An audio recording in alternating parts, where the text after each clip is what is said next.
souhaitons en faire également l'établissement des Lensois du Galibo. Le Galibo, c'est le nom du restaurant de l'hôtel, du bar-restaurant, qui est ouvert d'ailleurs aux clients autres que ceux de l'hôtel. Il faut à la fois satisfaire les touristes étrangers qui viennent sur l'hôtel, donc leur faire découvrir un petit peu la gastronomie locale, et à la fois, comme on veut en faire un établissement des Lensois, on s'est dit que les Lensois, on avait peut-être un petit peu marre de ne manger que du Welsh et de la carbonade, donc leur proposer une autre façon de découvrir leur gastronomie. Et à mon sens, le directeur de la restauration a fait un travail remarquable sur ce point et a vraiment réussi le challenge. Dès l'ouverture, nous avons invité les anciens locataires à venir dormir dans cet établissement. Ça nous tenait vraiment à cœur chez l'Esprit de France que ce soit les premiers clients, alors on les a invités, mais les premiers résidents en tout cas de l'établissement.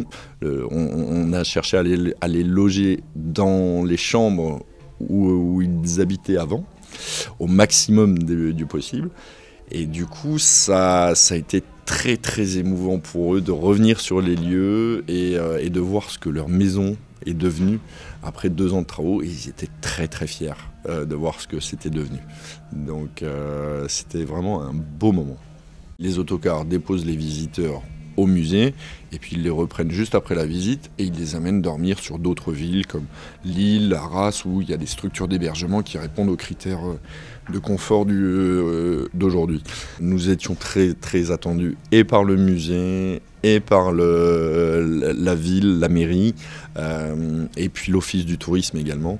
Il y avait une réelle attente et un réel dynamisme. Il manquait plus qu'une chose, c'était une structure d'hébergement permettant d'héberger tous les clients, tous les touristes qui vont aller démarcher sur les pays étrangers et faire connaître Lens autrement que par des histoires de mineurs.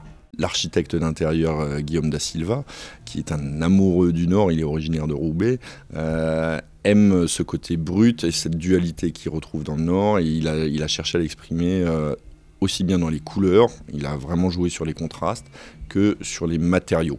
Vous avez de la brique brute et qui contraste avec du bois ou avec de la moquette profonde. Voilà, il a joué sur les contrastes et il avait très à cœur de, comme il le dit lui-même, montrer les cicatrices du passé et les mettre en valeur. On ne veut pas tomber dans le cliché, avoir des photos de mineurs et vendre des histoires tristes. Non, c'est pas ça.